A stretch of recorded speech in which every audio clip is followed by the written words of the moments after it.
que mon cœur l'aime sans. Le Seigneur dit dans Jean 15, sans moi, vous ne pouvez rien. C'est-à-dire, dans tout ce qu'on peut faire, tout ce qu'on peut chercher à faire dans la vie, si le Seigneur ne conduit rien, ne porte pas sa main, c'est-à-dire il y aura que des échecs. Vous savez, surtout dans le domaine spirituel, chers enfants de Dieu, on a besoin que le Seigneur puisse nous accompagner. Il y a beaucoup de gens qui ont bien commencé avec le Seigneur, mais n'arrivent pas à suivre le Seigneur, n'arrivent pas à continuer la marche. Il y a bien de gens qui ont confessé Jésus, qui ont accepté Jésus-Christ dans leur vie comme Seigneur et Sauveur, mais au moment où nous sommes en train de parler là, ils ont baissé la garde. Ils ont trouvé que c'est comme s'ils ont commis l'erreur de suivre le Seigneur. Parce que ce n'est pas facile, comme j'avais dit hier, ce n'est pas facile suivre le Seigneur. Le Seigneur a dit dans Luc, tout celui qui veut me suivre, qui se charge de sa croix. C'est-à-dire, tu ne peux pas suivre le Seigneur sans transporter ta croix. Or, la croix, comme j'avais dit, c'est l'image de tout ce que, c'est-à-dire des épreuves en un mot. Des épreuves, des choses peut-être qui ne vont pas nous plaire. C'est ça l'image de la vie chrétienne, c'est ça ce que Jésus dit.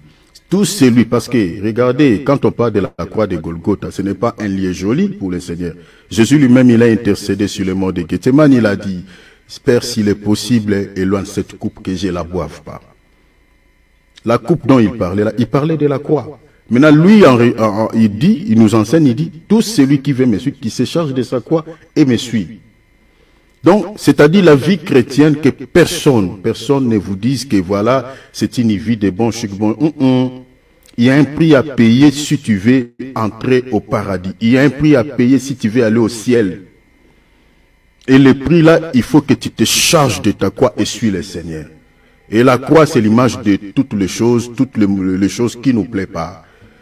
C'est l'université de Koudir, la vie chrétienne, c'est l'école de Dieu. Nous sommes comme de l'or, comme l'apôtre Pierre a dit, nous sommes comme de l'or. Maintenant, pour savoir que tu es l'or, tu es le véritable or, il faut que tu passes par les faits. Et les faits, c'est l'image de toutes les souffrances, de tout ce que nous connaissons. Alors, ce n'est pas facile. C'est pour cela que Jésus a dit dans Jean 15, sans moi, vous ne pouvez rien. C'est-à-dire, si le Seigneur ne nous soutient pas, c'est très compliqué. La raison pour laquelle il y a d'autres qui ont commencé et qui ont baissé la garde. Ils sont retournés à Moab. Ils sont retournés en Égypte. Souvenez-vous, les enfants d'Israël, ils ont regretté l'Égypte à un certain moment. C'est dans le désert. Ils ont oublié tous les miracles que le Seigneur avait accomplis, voilà, dans le pays d'Égypte, pour leur accorder la délivrance. Ils ont dit, Moïse, mais pourquoi tu nous as fait sortir des pays de l'Égypte? C'est pour vivre cette misère, c'est pour vivre ce genre de vie. Ils ont regretté la nourriture, ils ont regretté tout. Il dit, on était dans la servitude, mais on était bien. Parce que ce qu'on vit là, c'est pur. Combien de gens qui ont regretté leur vie ancienne en étant dans le Seigneur? Il dit, mais quand j'étais dans le monde, tout allait bien. Vraiment, tout était nickel. Je ne manquais pas telle chose, je ne manquais pas telle chose. Mais avec ces dieux, c'est cette vie. C'est vivre ça, ce que je suis en train de vivre. Je suis devenu incapable d'acheter tel truc. Bien aimé, si tu n'arrives pas à ce stade, c'est que toi, Dieu ne te connaît pas. Parce que dans la vie chrétienne, il arrivera à un certain moment où tu vas remettre ta vie chrétienne en question. Tu vas dire que est-ce que j'ai bien fait le choix? Vraiment, est-ce que je suis sur le bon chemin ou je me suis trompé? Il arrivera des moments flous. Je crois qu'après ce thème, si Dieu le permettra, on parlera sur un thème que j'ai dans ma tête. Nous savons, nous ne savons pas et nous savons. À un certain moment, quand Dieu est avec toi, tout est clair, tu vois, voilà, la lumière dans votre vie. Il y a des choses qui avancent, le succès, la gloire, la réussite. Mais à un certain moment, nous ne savons pas. Tout devient ambigu, flou, des nuages. Comme l'Ifocodiciel a chanté, il arrive des fois que le ciel devient nuageux. Il arrive des fois que je prie, il n'y a pas de réponse. Il arrive des fois que je me sens comme un Jonas. Cela ne veut pas dire que tu m'as abandonné, Seigneur. C'est ça. Ce que le frère a chanté, c'est ça, c'est qu'un vrai chrétien. vivra dans sa vie à un certain moment où il se posera énormément de questions. Mais cela ne veut pas dire que le Seigneur t'a abandonné, mais c'est son école. Si tu ne passes pas dans l'école de la foi, c'est que toi, Dieu ne te connaît pas. Et tout celui qui est appelé au salut, il passera par là. L'Israël, en tant que fils aîné de Dieu, il est passé par là. Et nous sommes des cadets. L'Église, c'est la cadette de Dieu. Tu passeras. Alors, ce n'est pas facile. Je suis allé là-bas pour nous interpeller que, cher enfant de Dieu, peu importe la situation, peu importe le temps sur lequel tu traverses actuellement dans la vie, ne baisse pas la garde. N'abandonne pas Dieu parce qu'il est avec toi. C'est ça, comme j'avais dit, je le réitère, Psaume 23. Quand je marche dans la vallée de l'ombre et de la mort, ce n'est pas lui qui te conduit. Quand tu marches dans la vallée, tu ne craindras rien parce qu'il est là. Il est là, mais il ne te conduit pas. C'est ça le désert. La colonne de nuée est là, qui représentait Dieu lui-même. Mais voilà, cela n'avait pas empêché les Amalécites. Cela n'avait pas empêché la sécheresse dans le désert. Cela n'avait pas empêché la famine. Mais la colonne de nuée était là. Tu peux être avec Dieu, mais Dieu permet à cette tente-là qui est dans la sorcellerie de porter sa main sur toi. Parce que quand Dieu utilise les épreuves, lui, il n'envoie pas des anges saints. Il utilise toujours la main gauche, c'est-à-dire de l'autre côté, de l'ennemi. Apocalypse chapitre 2, verset 10. C'est ça. Il n'utilise pas les anges saints. Lui, Dieu n'agit pas dans le mal. Il utilise l'autre là. Il sait, il a des limites. C'est ça même dans la vie de notre bien-aimé Job. Il a dit à Satan, allez-y, mais ne touche pas sa vie. Donc quand l'ennemi te touche, il a des limites. Dieu sait qu'il va faire ça, il va faire ça, il va faire ça. Et il a des limites. C'est-à-dire, quand tu traverses des épreuves, n'ayez pas peur. C'est pour cela qu'on dit, quand je traverse dans la vallée de l'ombre de la mort, ce n'est que l'ombre. Ça ne te fera, ça ne te tuera pas. À moins que tu n'ouvres pas aussi des portes d'entrée, restez fidèle à Dieu, comme il a dit à l'église de Smyrne. Restez fidèle jusqu'à la mort. Sois fidèle à Christ. Que personne ne vienne te dire que non, tout ce qui t'arrive là, voilà, parce qu'il y a ceci, parce que même Job, ses amis lui avaient dit que voilà, c'est parce que tu as péché, c'est parce que tu as fait ceci, c'est parce que... Alors que rien à voir. C'était juste l'école de Dieu. Donc, c'est-à-dire la situation sur laquelle tu traverses, peut-être actuellement, rester fidèle à Dieu, peut-être c'est ton école. Mais on a besoin d'épuiser la force. On a besoin de demander la grâce de Dieu. Parce que dans les épreuves, on prie. Parce que si tu ne pries pas, tu vas régner la foi. Tu vas retourner au monde. On prie. On prie. On gêne. On cherche Dieu. Jusqu'à ce que le Seigneur te fera sortir de là. Demande la force. Peut-être tu pries moins, peut-être tu jeûnes moins. Mais la requête est que demande à Dieu qu'il te fortifie. Surtout que nous sommes au dernier virage parce que le Seigneur revient très bientôt. Il revient. Il est vraiment proche à la porte. Les signes s'accélèrent. Même le diable aussi sait que son temps est fini. Voilà pourquoi même la situation sur le plan géopolitique, tout s'accélère. Donc, c'est-à-dire, nous sommes à la fin. Et à des moments comme ceci, ne perds pas la foi. Parce que quand le Seigneur viendra, selon Luc chapitre 8, chapitre 18, verset 8, il viendra chercher la foi. Donc, garde ta foi comme un trésor. La foi dont je parle ici, la parole. La foi dont je parle ici, ta vie relationnelle avec Dieu. Parce que ça pèse tellement que plus que toute autre chose. Il n'y a rien à comparer avec la vie éternelle. C'est une vie sans fin. C'est une vie de joie. C'est une vie, mes bien-aimés, où on ne connaîtra plus la mort, on ne connaîtra plus tous ces soucis que nous avons sur la terre. La vie de ce monde est tellement courte, est tellement éphémère. Alors ne cède pas. Ne gâchez pas ton éternité à cause de la situation ou de cette école que le Seigneur te fait traverser. Demande l'aide de Dieu. Demande à Dieu que tu sois toujours un homme de prière. Demande à Dieu que tu sois toujours une femme de prière. Demande à Dieu que tu l'aimes, que ça soit dans les bons comme Paul a dit. Rien ne peut me séparer de l'amour de Dieu, ni la mort, ni la maladie, ni la situation sur laquelle je traverse, ni les tribulations. Rien ne peut nous séparer de son amour. Alors demande à Dieu que tu restes fidèle, comme l'église de Smyrne. Prions au nom de Jésus. My God. Alléluia, Père. Il rôde comme un lion rugissant. La Bible dit, cherchant qui il dévorera. Il cherche qui il va détruire. Il cherche qui il va dévorer. Le Seigneur sait qu'il nous a laissés dans un monde où l'ennemi règne et il ne travaille pas seul, il travaille avec ses collaborateurs que nous connaissons, des gens que nous appelons des ivrés, des sorciers, des occultistes, des magiciens. Toutes ces personnes-là travaillent pour les comptes du monde des ténèbres. Le Seigneur nous a donné aussi un pouvoir de les dominer, de marcher sur eux. Bien-aimé, il ne faut jamais ignorer les activités du monde des ténèbres. Ne l'ignore pas. Parce qu'il y a beaucoup de chrétiens qui ont cette tendance. Et tu dis, bon, vous voyez toujours les diables et les sorciers. Oui, nous les voyons parce qu'ils existaient. Ils existaient. Ce n'est pas nous qui ont dit cela, mais c'est la Bible qui nous le dit. Les diables travaillent avec des anges déchus, avec des sorciers, avec les magiciens, les occultistes. Si le monde est tel qu'il est aujourd'hui et dans les chaos, c'est à cause de la présence de toutes ces personnes, de tous ces gens-là.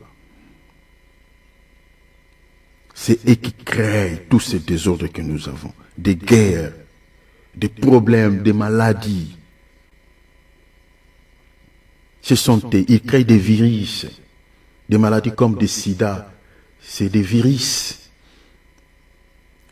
Toutes ces pandémies que nous connaissons, Ebola, tout ça, beaucoup de choses, ce sont des virus créés par des gens mal intentionnés, des gens, des satanistes au fait. Ce sont des gens connus, mais on ne les arrête pas.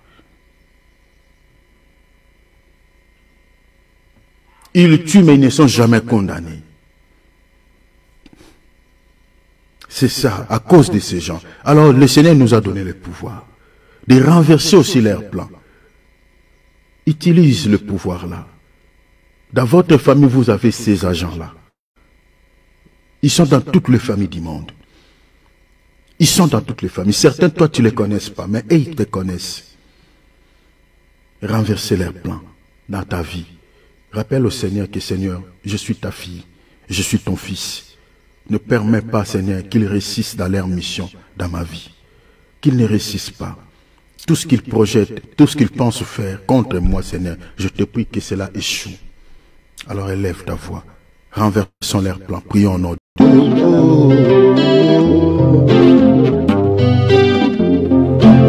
Azali kosalae na banga ninyo bandeko.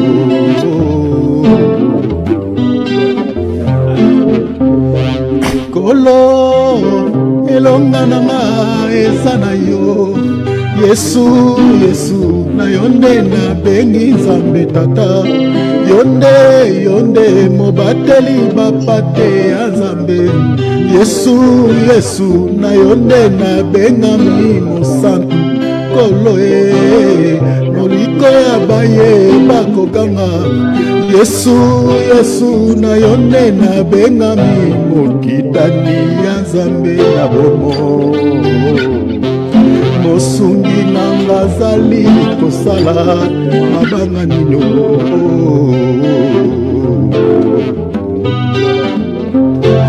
azali kosala ye na banga nini yango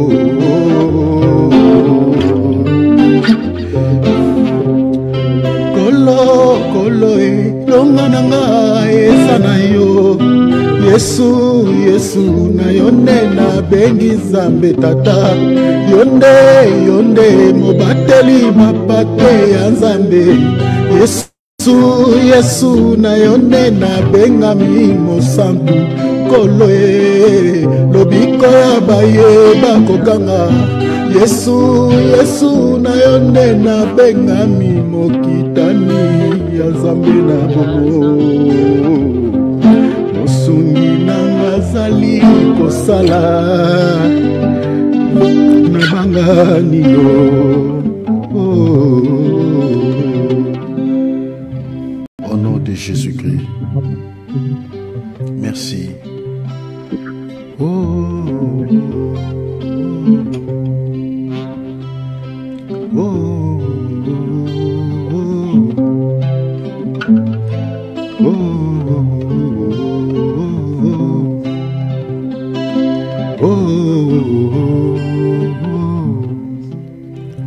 Alléluia.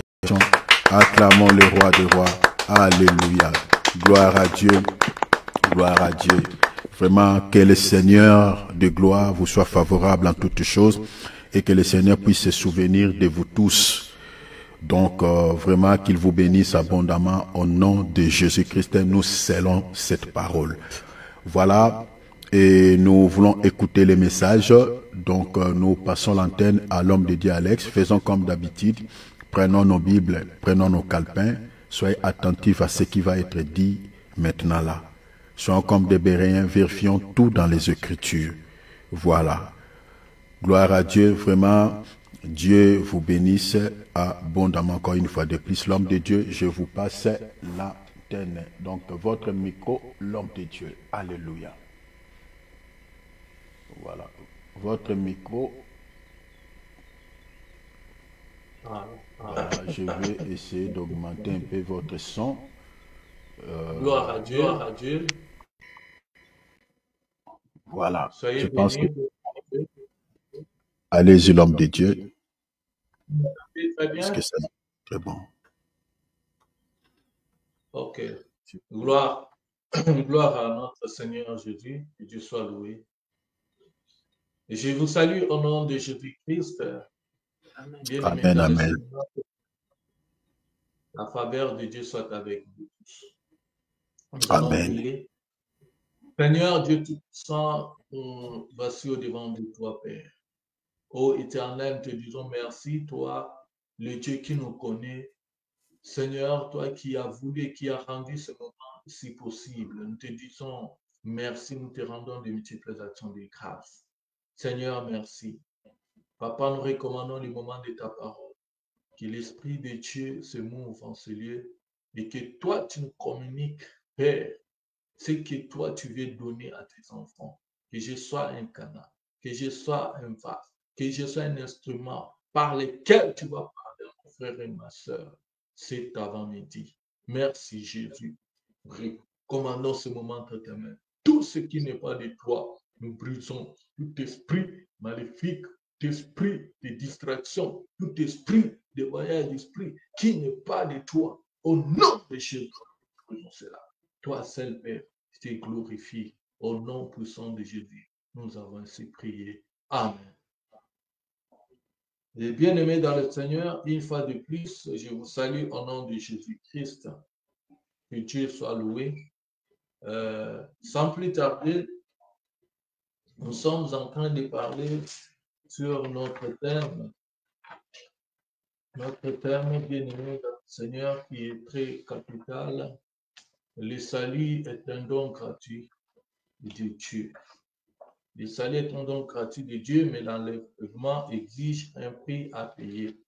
Mais aujourd'hui, j'aimerais parler aussi d'un sous-thème qui, je vais dire, que je vais intituler, un sous-thème qui est intitulé Un vrai adorateur.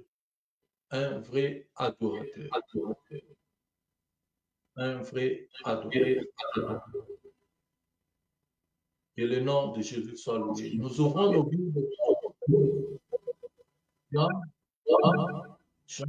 chapitre 4. Jean chapitre 4, je vais commencer à partir du verset 5. Verset 5 jusqu'au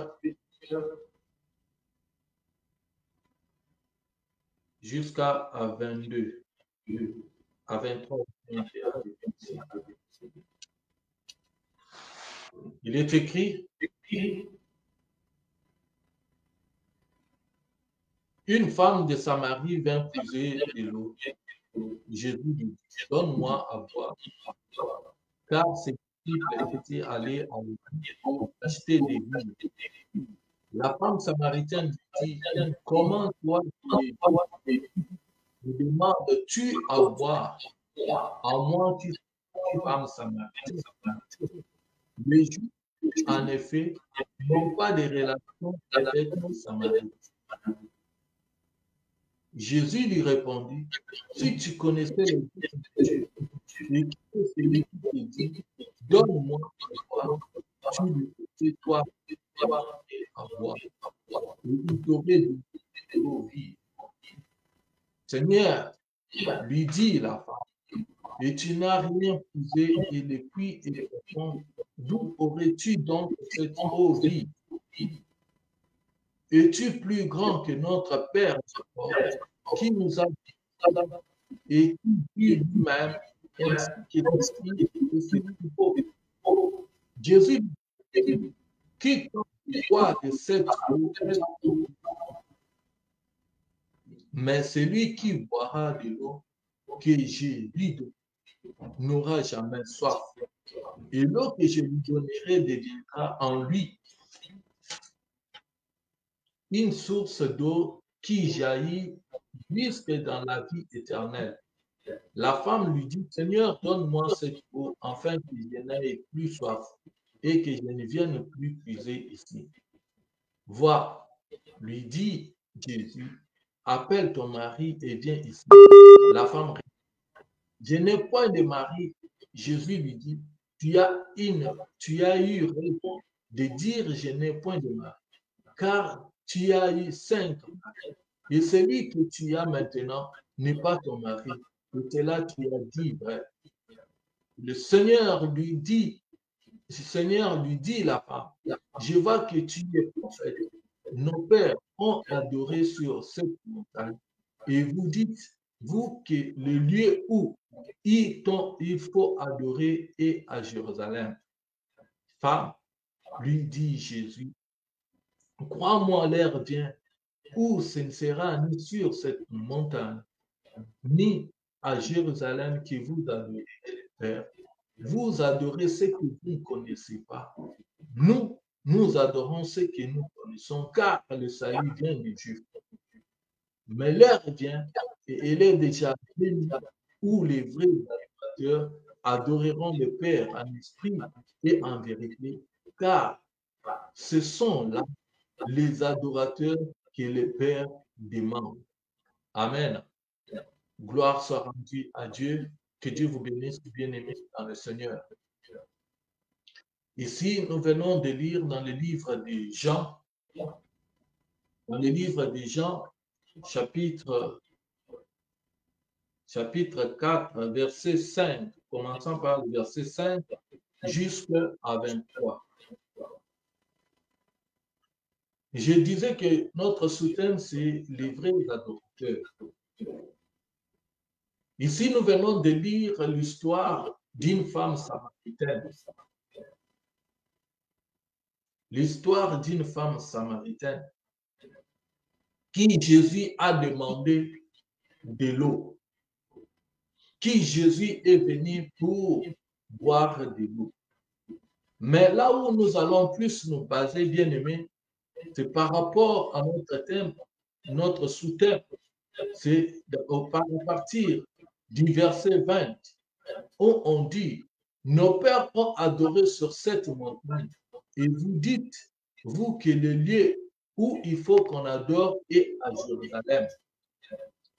Le 21 dit, femme, lui dit Jésus, crois-moi, l'heure vient où ce ne sera ni sur cette montagne, ni à Jérusalem, que vous adorerez le Père. Mais vous adorez ce que vous ne connaissez pas.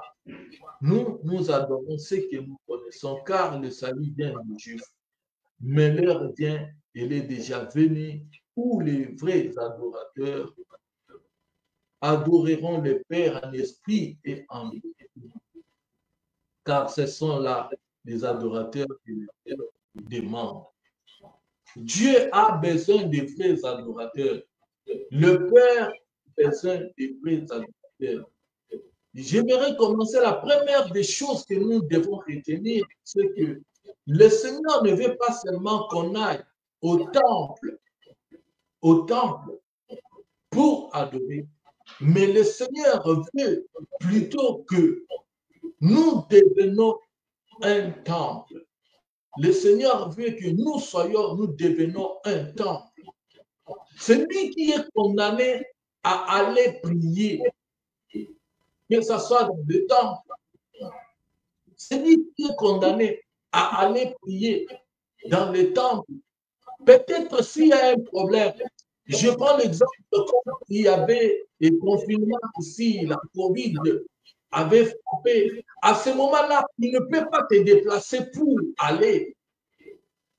aller au temple. Tu ne peux pas te déplacer. Il n'avait pas moyen de sortir.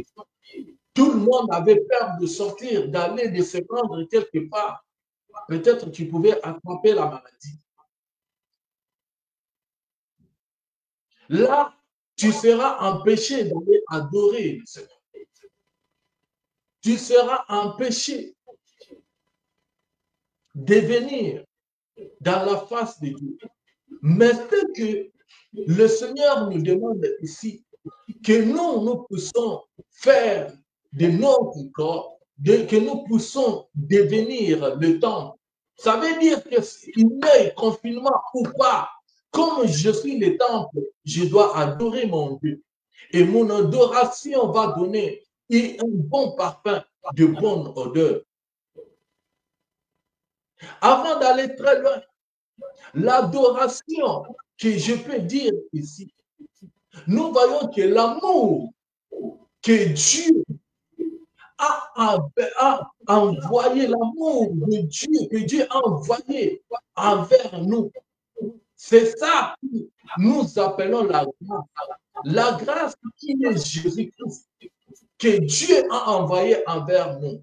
Mais nous, à notre tour aussi, comme la grâce est en nous, comme cette grâce est à notre tour aussi, c'est que nous allons retourner vers Dieu. C'est ça, ce qui est notre aussi, qu'on peut dire que c'est l'adoration.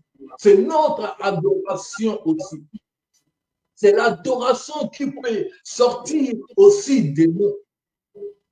C'est ça notre adoration que le Père attend aussi de nous. C'est cet amour-là qui est en nous, que nous retournons vers Dieu. C'est ça notre aussi adoration que nous devons donner à notre Dieu. Et j'étais en train de dire que comme le souhait, l'objectif, la volonté de Dieu est que nous puissions nous-mêmes être le temple. Peu importe l'endroit où je peux me retrouver, peu importe les lieux où je peux me retrouver, je peux rendre mon adoration. Je peux commencer à faire une adoration qui plaît à Dieu, qui rend gloire à Dieu, qui glorifie Dieu. Cette adoration que Dieu prend plaisir. C'est pour cela, quand nous allons très loin, dans 1 Corinthiens chapitre 3, 16, il est écrit, ne savez-vous pas que votre corps est le temple du Saint-Esprit? Ne savez-vous pas que votre corps est le temple du Saint-Esprit? C'est un endroit où l'adoration, une adoration doit sortir, une vraie adoration doit sortir de moi pour glorifier le nom du Seigneur.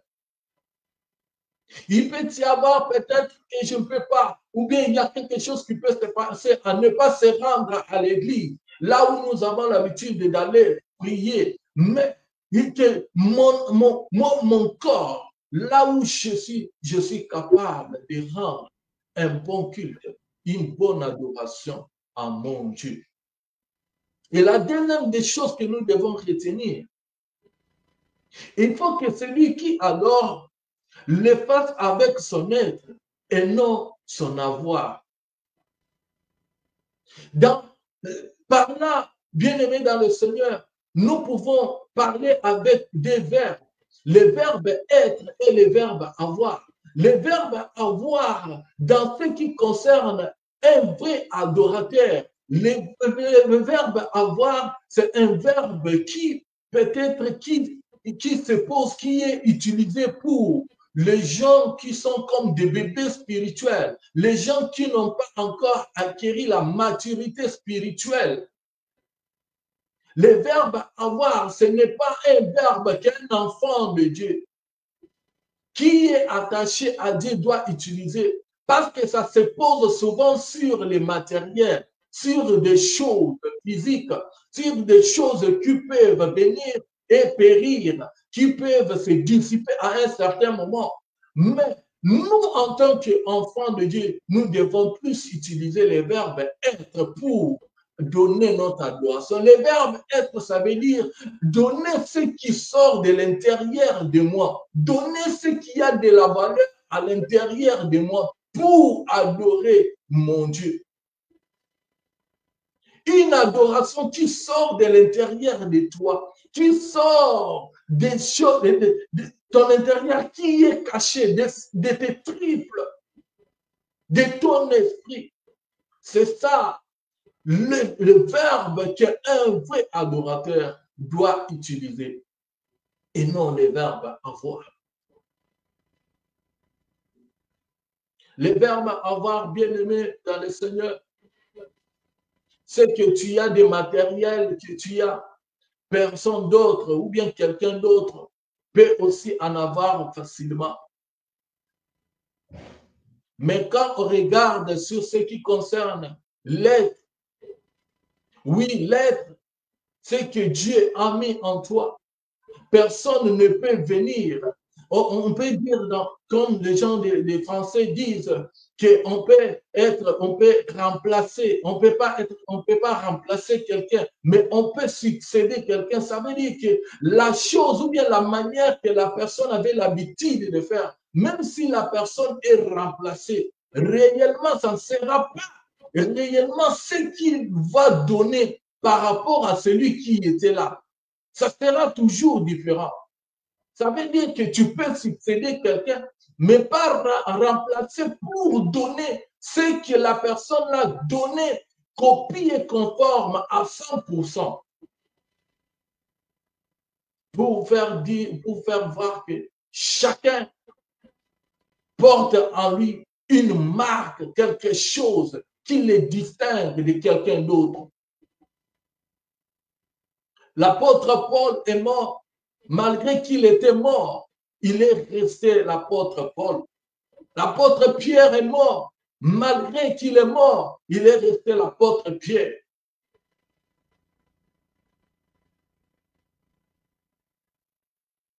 C'est ça, ce que nous devons savoir, être des vrais adorateurs. Nous devons adorer de ce qui sort de l'intérieur de nous.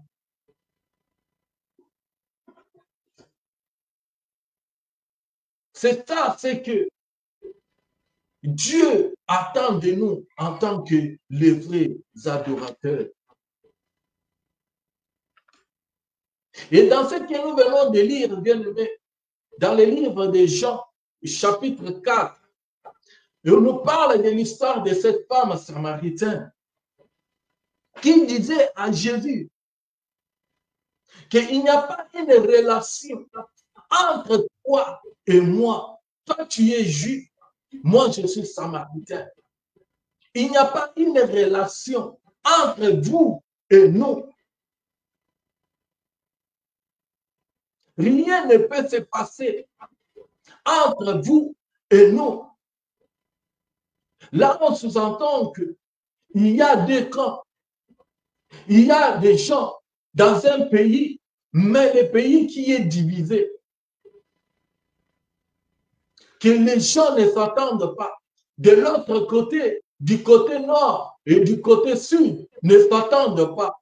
Il n'y a pas une relation entre eux. Ils se méfient entre eux-mêmes.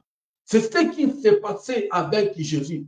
Mais quand Jésus s'est approché de cette femme, Jésus parlait de cette femme, vit son état, vit l'état de cette femme. Mais Jésus avait besoin de lui apporter quelque chose de très important. Jésus avait le but de lui apporter quelque chose qui pouvait lui donner la vie. Mais la femme ne pensait pas, elle ne savait pas devant qui elle avait affaire. Cette femme, elle ignorait qu'elle avait l'homme qui donnait la vie devant elle. Mais c'est pour cela qu'elle lui refusait. Si auparavant, cette femme ici, avant même que Jésus puisse dialoguer, faire des discussions avec elle, savait qui est la personne qui est devant elle, elle devrait déjà accepter depuis longtemps. C'est quand Jésus a commencé à parler en détail, c'est quand Jésus a commencé maintenant à lui parler de sa vie, c'est à ce moment-là que cette femme a compris que je n'étais pas n'importe devant qui. Bien-aimé, et Israël auparavant était scindé en deux. Il y avait Israël qui était du côté dont la capitale était Samarie, et ils avaient l'habitude d'aller adorer à la montagne. Et d'autres Juda dont la capitale était Jérusalem, et ils avaient l'habitude d'aller maintenant adorer dans le temple. C'est pour cela même cette femme, elle est en train de dire maintenant à Jésus, elle dit que nous adorons sur la montagne. Au verset 21, femme lui dit, crois en moi. Au verset 20, s'il vous plaît, nos pères ont adoré sur cette montagne et vous dites, vous, que le lieu où il faut adorer est à Jérusalem. Nos pères ont adoré sur cette montagne et vous dites, vous, que le lieu où il faut adorer est à Jérusalem. 21. Femme, lui dit Jésus, crois-moi, l'heure vient où ce ne sera ni sur cette montagne, ni à Jérusalem que vous adorez le Père. Vous adorez ce que vous ne connaissez pas. Nous adorons ce que nous connaissons, car le salut vient des Juifs. Le salut vient des Juifs. Le salut vient de Jésus-Christ. Le salut ne vient pas à quelqu'un d'autre. Jésus-Christ parlait à cette femme que ça ne sera pas sur la montagne, ça ne sera même pas sur dans le temple. Mais Jésus-Christ voulait montrer à cette femme que si celui qui adore en Jésus-Christ par le nom de Jésus-Christ, ça veut dire qu'il a fait une bonne adoration. C'est Jésus-Christ qui est venu, qui est une bonne adoration. C'est Jésus-Christ qui est venu prendre les temples et prendre la montagne, les mettre ensemble, qui lui représente lui-même Jésus, qui est la vie, le chemin et la vérité, pour que tout celui qui croit en lui puisse avoir la vie. C'est ce que Jésus-Christ était en train de dire à cette femme. Que ça ne sert à rien d'aller à la montagne, ça ne sert à rien d'aller peut-être dans le temple, mais celui qui adore par mon nom, qu'il sache qu'il a déjà fait une bonne adoration, il a déjà adoré en esprit et en vérité.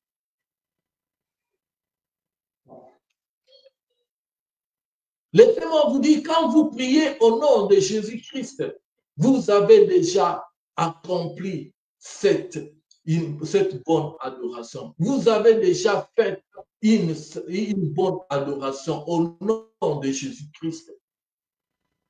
Il n'y a pas un autre nom qui nous a été donné sur la terre qui peut nous donner la vie. Seul le nom de Jésus-Christ vient nous donner la vie.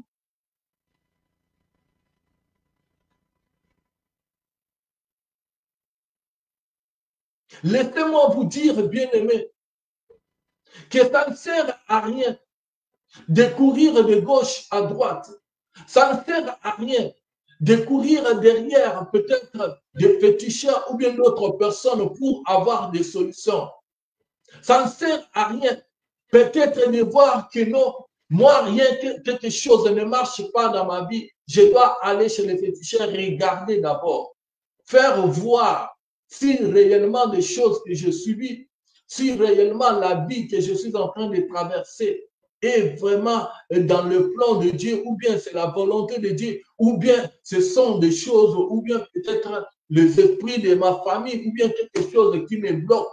Je dois aller d'abord chez les féticheurs pour qu'ils puissent un peu regarder, me dire sur mon avenir, sur ce que je traverse.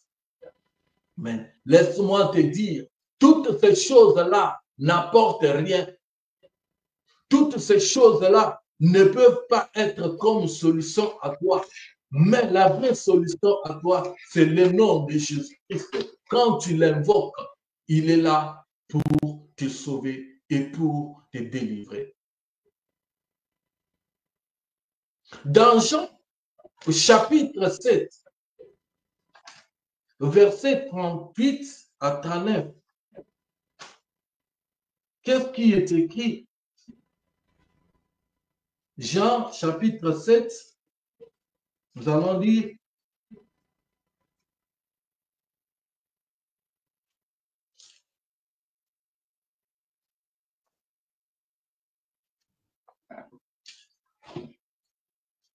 il est écrit, celui qui croit en moi, de fleuves d'eau vive couleront de son sein, comme dit l'Écriture. Il dit, c'est là l'esprit qui devait recevoir ceux qui croyaient en lui, car l'esprit n'était pas encore, parce que Jésus n'avait pas encore été glorifié. Amen. Nous lisons encore dans Psaume, Psaume chapitre 1,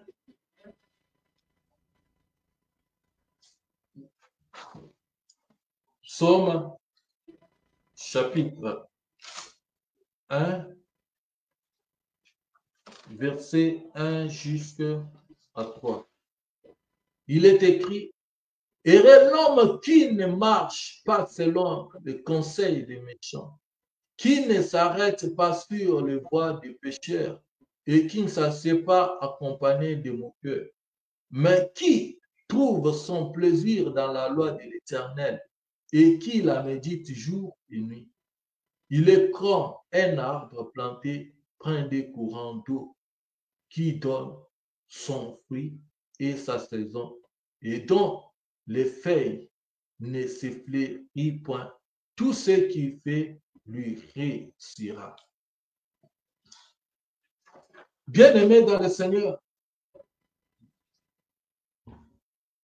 Jésus-Christ était en train de parler à cette femme samaritaine de l'eau. C'était un problème de l'eau que Jésus avait besoin. Jésus cherchait de l'eau.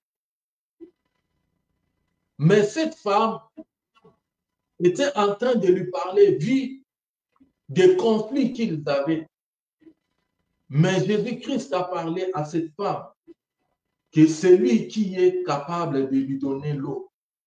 Cette eau qui la femme n'aura pas encore soif, qui va atterrir sa soif. Jésus lui parlait de l'eau que lui-même devait donner.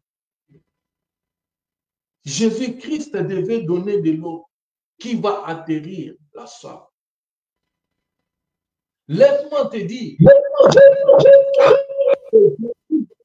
est capable de nous donner ce dont le monde ne peut pas nous donner.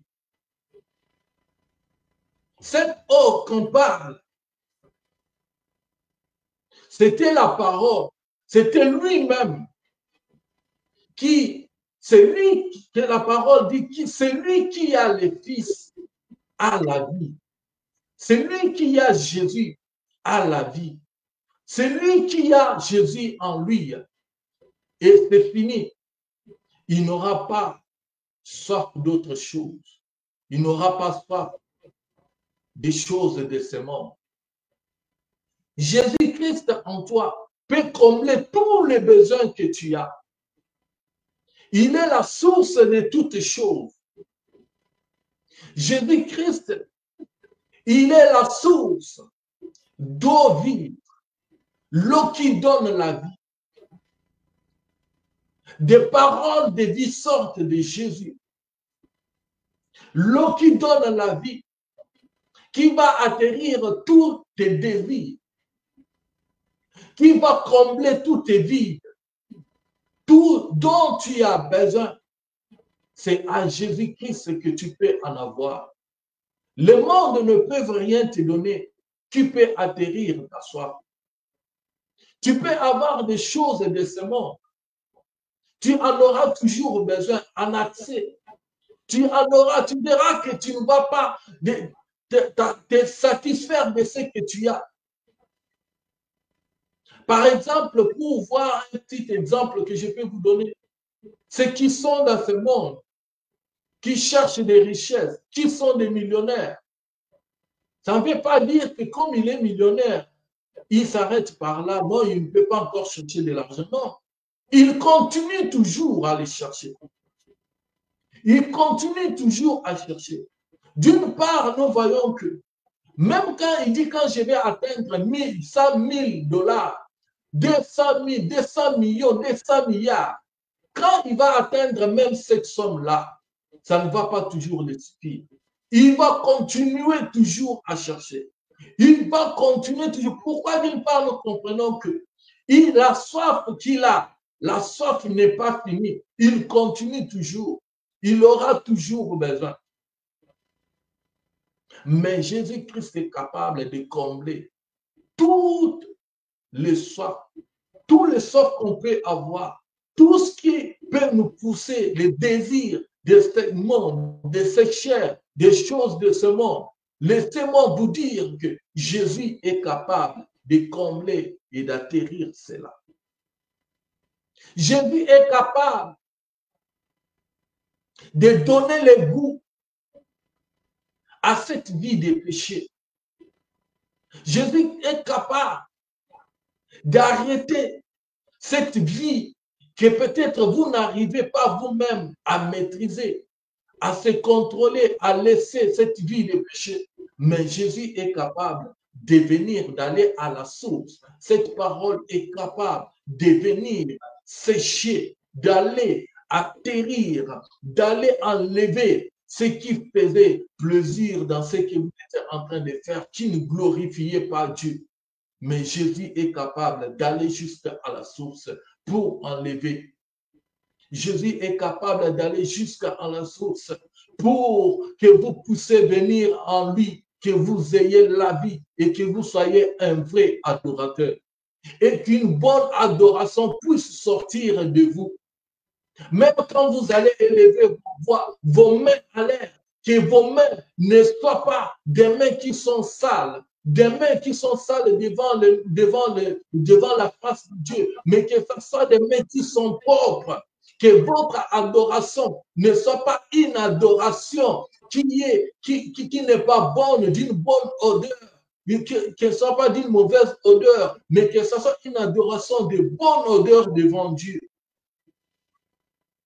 L'exemple de Caïn qui a tué son frère, quand il est venu pour donner son adoration, qui est venu pour lui offrir des sacrifices à Dieu, Dieu n'a pas agréé cela. Pourquoi? Parce que c'était une adoration, c'était un sacrifice qui n'était pas digne, qui n'était pas bon, qui n'a pas donné une bonne odeur devant la face de Dieu.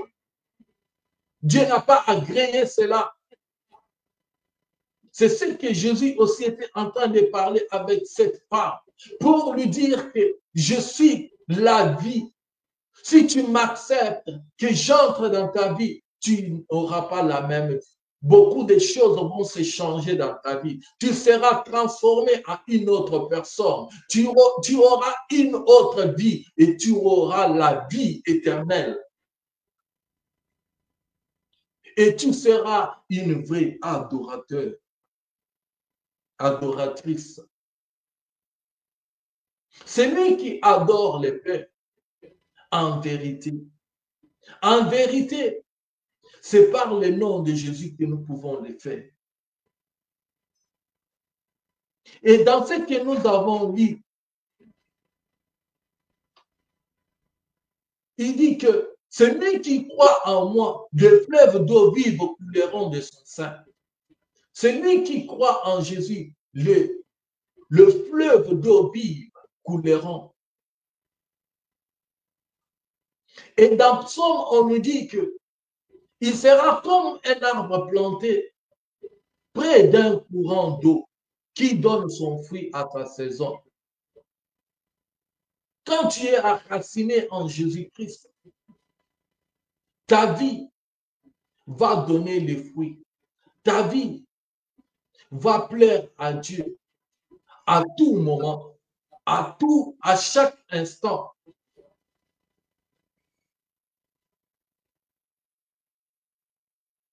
Ta vie ne sera plus la même. Dieu va prendre plaisir du feuillage que tu vas donner. Et tout ce que tu feras réussira. Au verset 2, on dit, mais qui trouve son plaisir dans la loi de l'Éternel et qui médite sa loi jour et nuit. Notre joie est dans la parole de Dieu. Notre joie est dans la parole de Dieu. C'est cette parole qui donne vie, que Jésus-Christ avait voulu donner à cette femme samaritaine. Cette parole qui communique la vie, que toute chose qui va passer, mais la parole de Dieu ne passe pas. La parole est capable de créer des choses dans notre vie. La parole est capable d'appeler en existence des choses qui n'existent pas. La parole est capable de nous montrer les chemins sur lesquels nous devons marcher. La parole va nous éclairer pour nous dire que cette vie, certaines choses que nous sommes en train de faire ou bien de mener cette vie n'est pas une bonne vie qui plaise à Dieu. Que nous devons abandonner, que nous devons délaisser et suivre le bon chemin qui est le chemin de Jésus-Christ.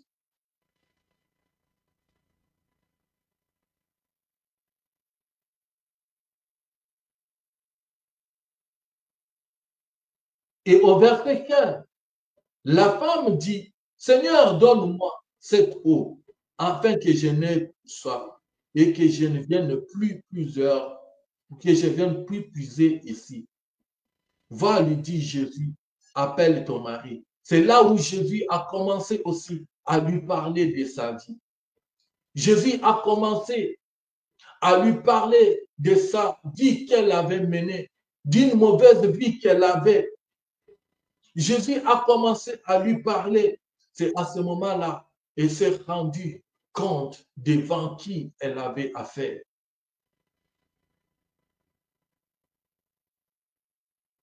C'est à ce moment-là qu'elle a su que ce n'était pas n'importe qui est devant moi. Je suis devant la vie. Je suis devant même la personne même qui est capable de tout dans ma vie.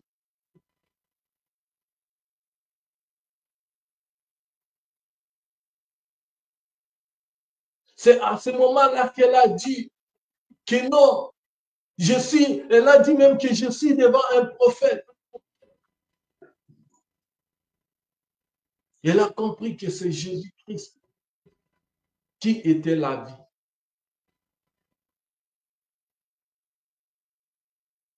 Bien aimé dans le Seigneur, laisse-moi te dire que Jésus-Christ, peu importe ce que tu peux traverser, mais quand tu vis dans la parole de Dieu, quand tu es avec Jésus-Christ, et comme il est écrit, tu es comme un arbre planté près d'un torrent d'eau, dont les racines, tes racines, tu seras enraciné dans la parole de Dieu. Tu seras tout près de la source qui est Jésus. La source que là où nous devons puiser notre force, c'est Jésus-Christ. Là où nous devons puiser tout ce dont nous avons besoin, c'est Jésus-Christ. Et quand nous venons puiser à la source, nos racines seront dans la profondeur. Nos racines seront dans la profondeur, de sorte que quand viendra le vent, quand viendra des marées, des flots, quand viendra des tempêtes, nous n'allons pas succomber, nous n'allons pas tomber, parce que nos racines, nous sommes enracinés en Jésus-Christ. Nous sommes enracinés dans la parole de Dieu. Et cette parole est capable de donner la force. Cette parole nous donne la force. Jésus-Christ est venu devant cette femme pour lui donner la forme. La forme que cette femme manquait. La forme que cette femme n'avait pas. Mais Jésus avait voulu qu'il puisse entrer dans la vie de cette femme pour lui donner la forme que Dieu lui-même voulait. La forme pas comme le monde le voulait, mais la forme comme Dieu lui-même voulait.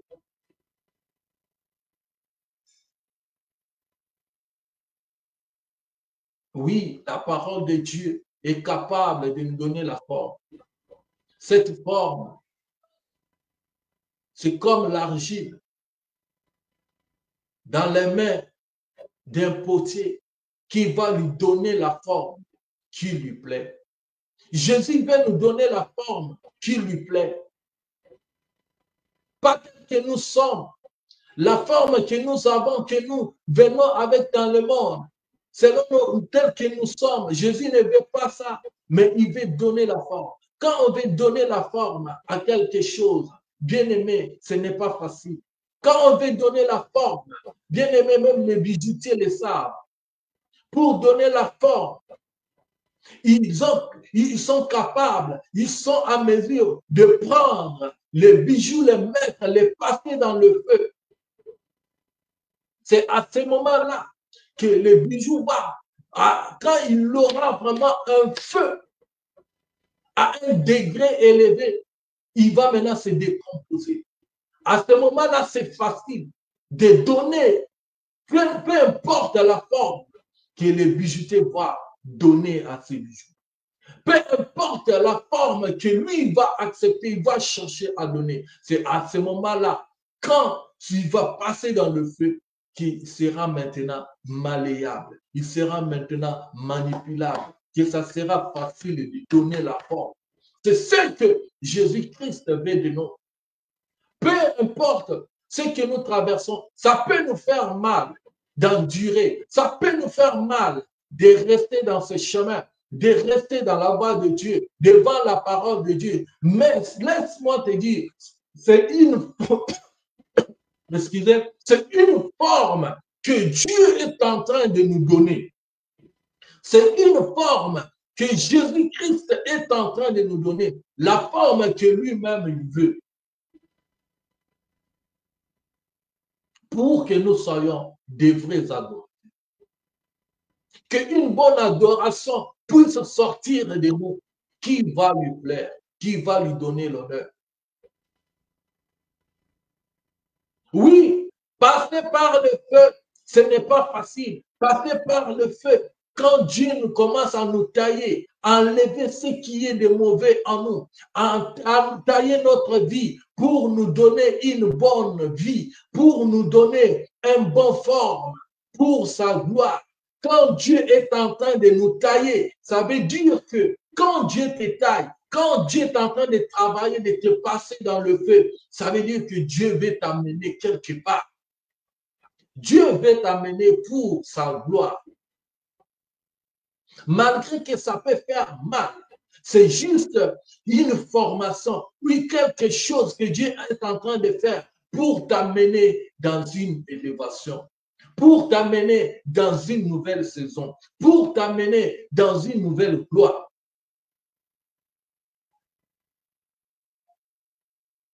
Des fois, tu subis des pertes terribles.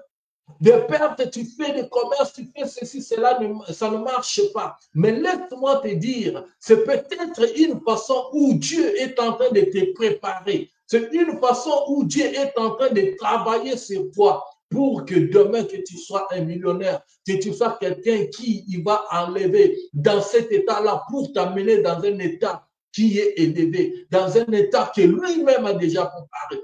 Que tu es là peut-être dans ta vie spirituelle, tu es en train, c'est comme si Dieu n'écoute pas ta prière. Tout ce que tu es en train de lui parler et rien ne marche. Tu vois que tout est bloqué tout autour de toi. Mais tu pries, tu jeûnes, tu es en train de passer des moments de carême, des moments de retraite.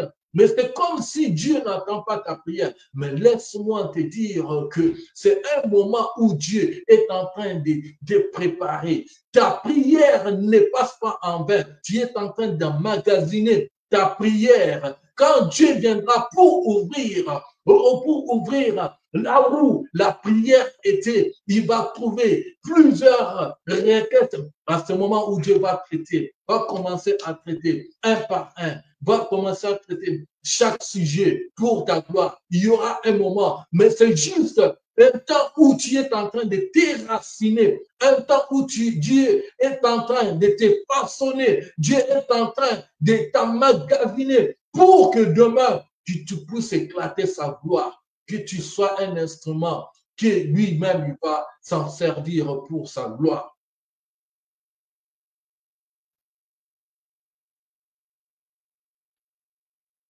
Dieu ne veut pas te voir dans l'état où tu es. Quand Dieu veut faire quelque chose avec quelqu'un, Dieu commence à préparer, Dieu commence à travailler, Dieu commence à façonner, Dieu commence à tailler, Dieu commence à donner la forme. Et tout ça, Dieu nous montre que la source en qui nous devons nous aspirer, c'est dans sa parole. C'est là, nous allons puiser plus en lui, qui sera notre source. C'est lui l'eau vive que nous avons besoin.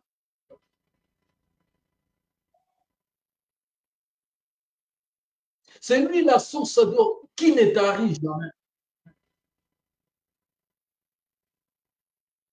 C'est en lui que nous devons puiser notre force, afin que tout ce qui sortira de nous puisse être une bonne adoration. Une adoration qui fera un parfum de bonne odeur. Une adoration des choses qui sortiront de toi, qui va lui donner gloire.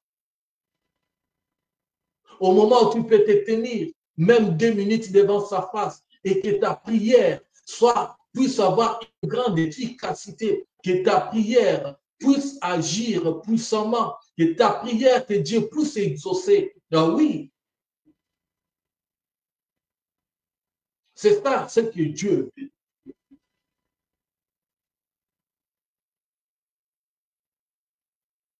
Dans ce moment, tu es en train de passer par des moments compliqués. Dieu est en train de te préparer pour son avènement. Dieu est en train de te préparer pour que tu ne puisses pas rater l'endroit où il a préparé pour toi. C'est ainsi qu'il est en train de travailler sur ta vie spirituelle, sur ta vie. Peut-être que tu as l'habitude de dormir la nuit et que tu te vois à un certain moment, à une certaine heure, où le sommeil te quitte. Sache-le très bien, où la voix est en train de te dire de prier, d'entrer dans la prière, de commencer à chanter, de commencer à les louer. Sache-le très bien que ce n'est pas en vain. Il y a quelque chose que Dieu est en train de préparer avec toi pour le lendemain, pour ta destinée, pour quelque chose à venir, afin qu'il puisse s'en servir de toi.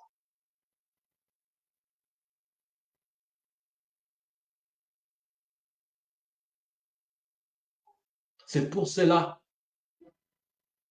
que Dieu veut que nous portons aussi des fruits. C'est pour cela que Dieu veut que nous soyons ce que lui, il veut de nous.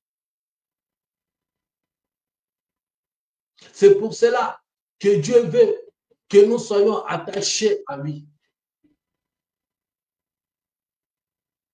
Comme les serments et les sectes, que nous soyons attachés à lui. Que nous ne soyons pas déconnectés de lui. Parce que si on est déconnecté de Dieu, c'est la mort qui va entrer. Parce que si nous sommes déconnectés de Dieu, il n'y a pas la vie.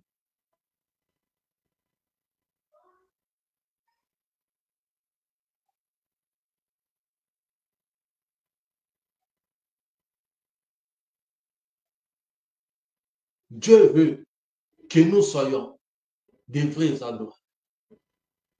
Dieu veut que de nous, Dieu puisse prendre plaisir, que des choses qui sortent de nous puissent glorifier le nom de l'Éternel. Le salut vient que pas de quelqu'un d'autre. Il est le chemin, la vie et la vérité. Celui qui veut passer, aller vers le Père, il doit passer par lui, qui est le chemin Jésus-Christ.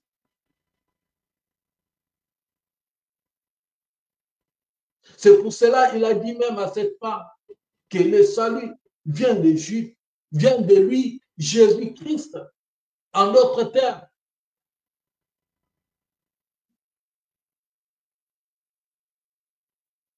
Jésus-Christ qui est capable de tout dans notre vie.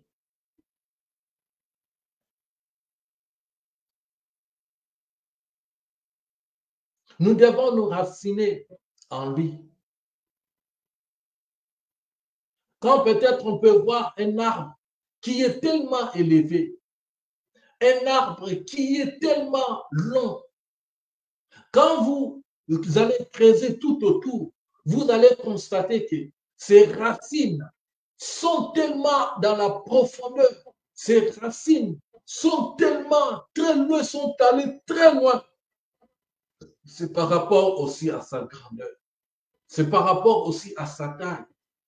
C'est par rapport aussi à sa longueur.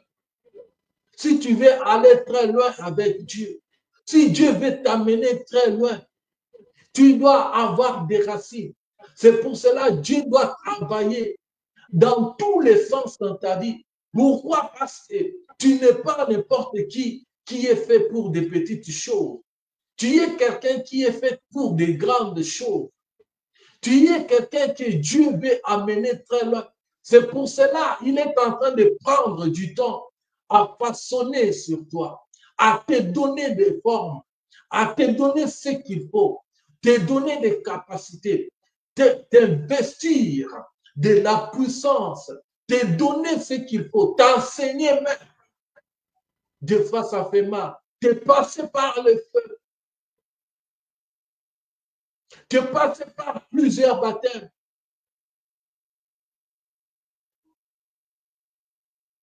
Pourquoi? Parce que tu es quelqu'un que Dieu veut amener très loin pour sa gloire. Tu es quelqu'un que Dieu veut s'investir, montrer au monde entier, montrer parmi tes amis, montrer parmi ta famille, montrer parmi tous ceux qui t'entourent que tu es sa fierté, que tu es celui que Dieu lui-même se choisit pour montrer sa gloire. Des fois, tu pleures. Ne pleure pas. Dieu te connaît. Dieu t'aime. Des fois, tu te lamentes. Tu te poses beaucoup de questions. Dieu m'a oublié. Il ne t'a pas oublié.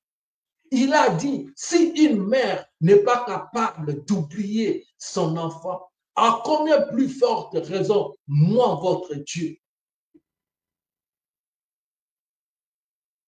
Laisse-moi te dire qu'il te connaît, il te voit, tes questionnements, tes inquiétudes.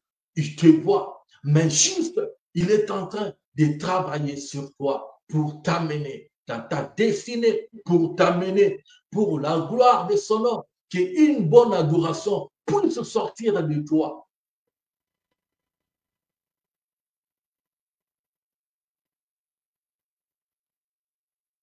Mais après que Jésus-Christ ait parlé avec cette femme, mais nous savons, quand nous regardons la suite de cette femme, nous allons voir que cette femme samaritaine, elle a fait beaucoup de choses dans la mission de Jésus, dans l'œuvre que Jésus-Christ a accomplissée. Cette femme était toujours là. Elle a fait beaucoup de choses. Dieu veut t'utiliser. Dieu veut que tu sois son instrument, qui doit s'en servir. Ah oui, il veut s'en servir. Dieu veut que tu sois l'âme, l'ânesse qui va monter pour entrer dans sa gloire, pour entrer avec toi dans sa gloire.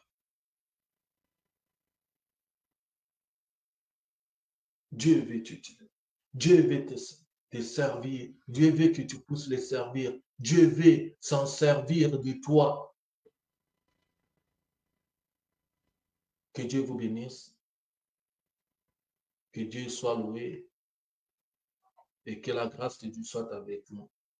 Au nom de Jésus-Christ. Amen. Nous allons prier. Seigneur, nous te disons merci pour ta parole. Gloire à ton nom, Papa. Gloire à